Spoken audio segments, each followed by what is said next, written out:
Hey guys, usually I play the special effects when I do an intro, or I talk before I play the special effects before I start my commentary. But for this one, I won't do. I'm going to keep this somber because this is a special report. This story is just heartbreaking to me on so many levels, not just as a black person, but as a woman, as a black woman in general.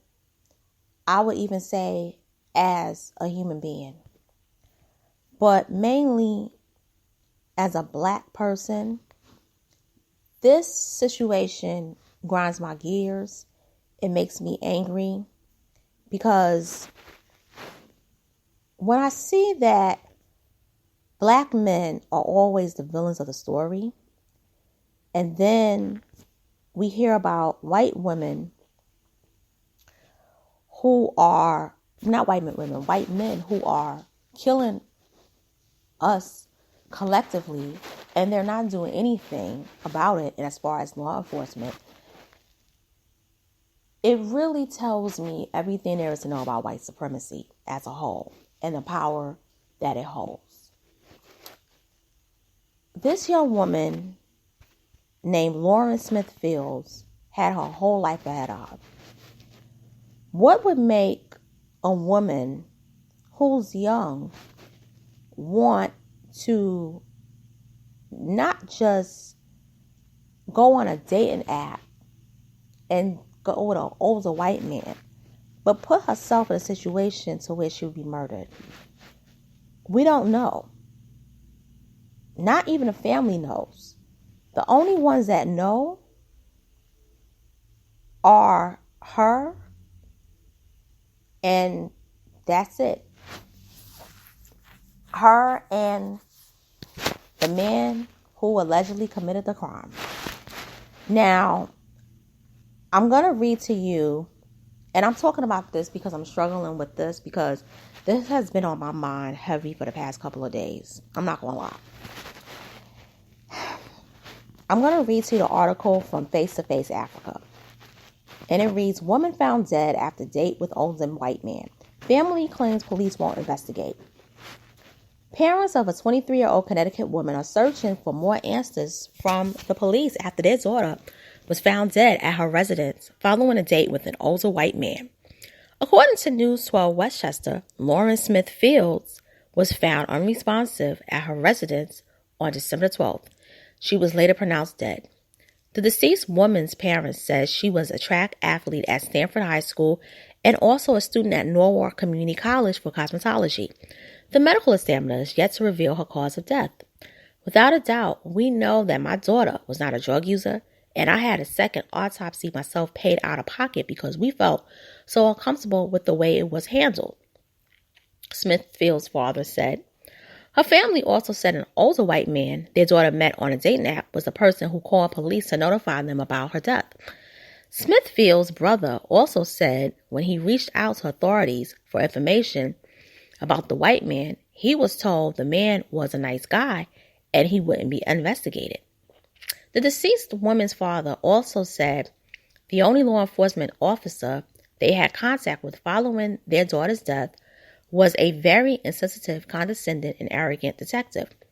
Councilwoman Maria Pereira also called on the police to render an apology to Smithfield's family.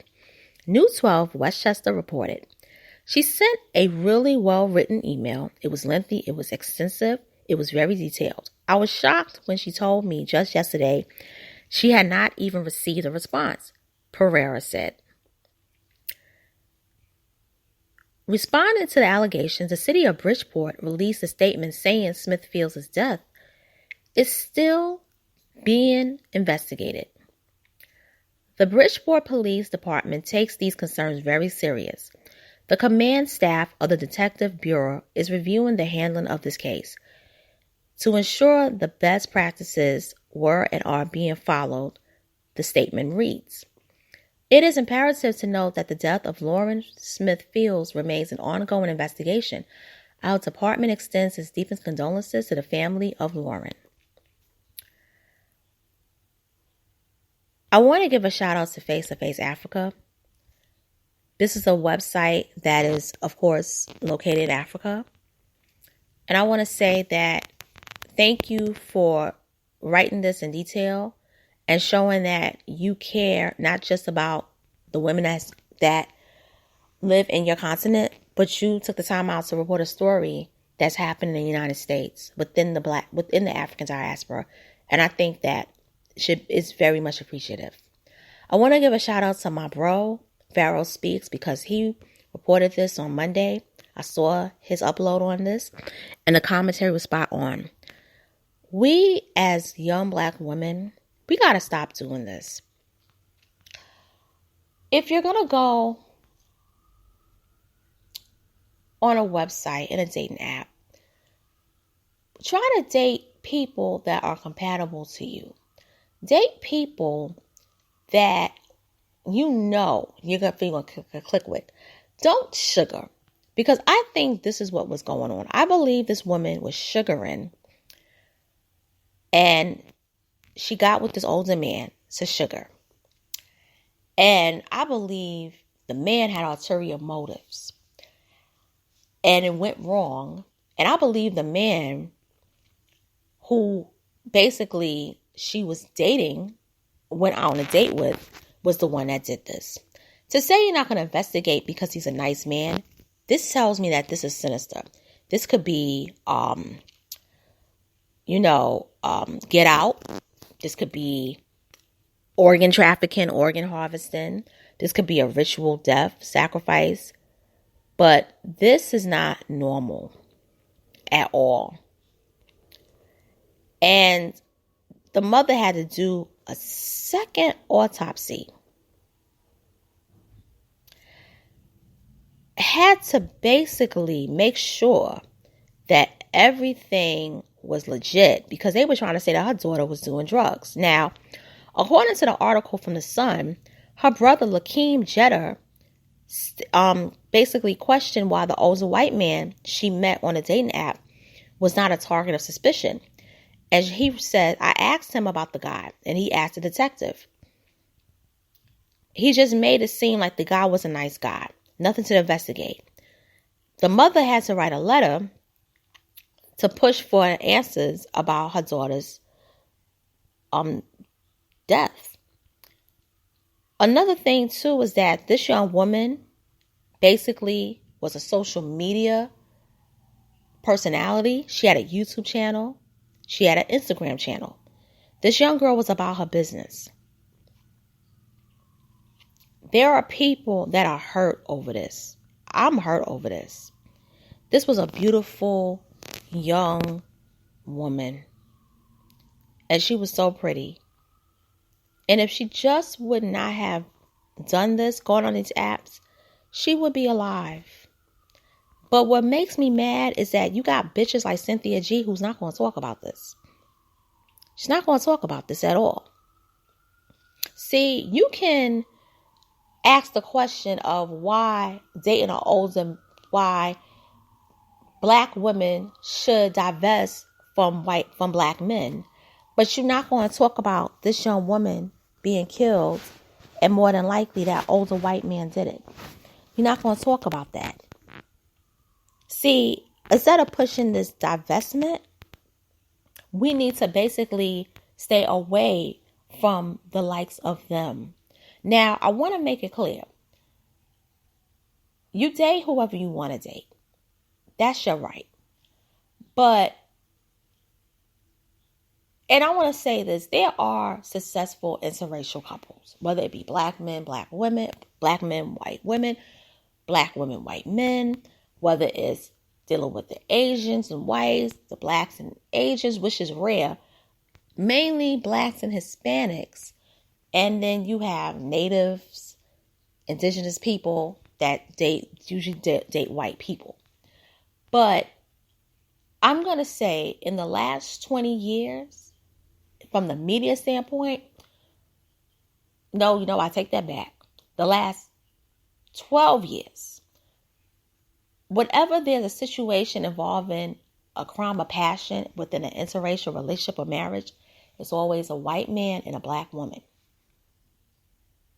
It's not the other way around. And yet and still, you got women in our own race that want to promote divestment. Don't date black men. Date out your race. No other group is doing that. And you got young women like her who are impressionable, who more than likely believed it. And probably felt, I got a career. There's things that I need and I want. And let's be honest, a lot of black men her age, they don't have the capital to do that. They don't have the capital to give to black women because many of them are locked out of economic opportunities. And it's not just based on criminal records. It's just in general. I've seen it and witnessed it on a job when many black men will apply on jobs.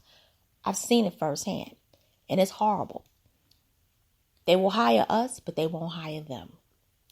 So a lot of black women who are like, listen, I want to live a good life, particularly the young ones, they will go with a white man, regardless of his age.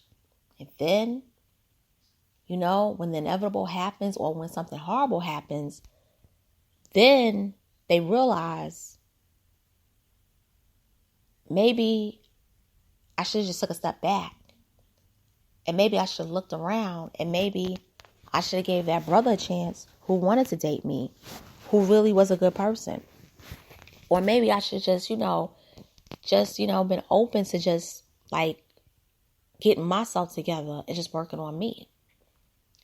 And the fact that this young lady came from a 2-parent home, that's what makes it really, really sad.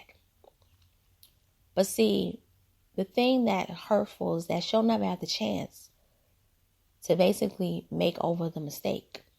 She's not here on this earthly plane. But there's young women like her. Y'all got a chance. Those that are still here. You don't have to get crossed up in that bubble. Step back. Just look around you. Focus on you. And that man that is destined to be with you, he'll come. He'll come for you. But you got to be willing. You got to take the time out. You got to, slow your roll.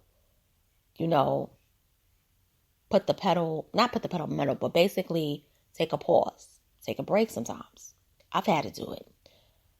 But another thing also is that we as a group, we got to start pushing our own apps, our own dating apps.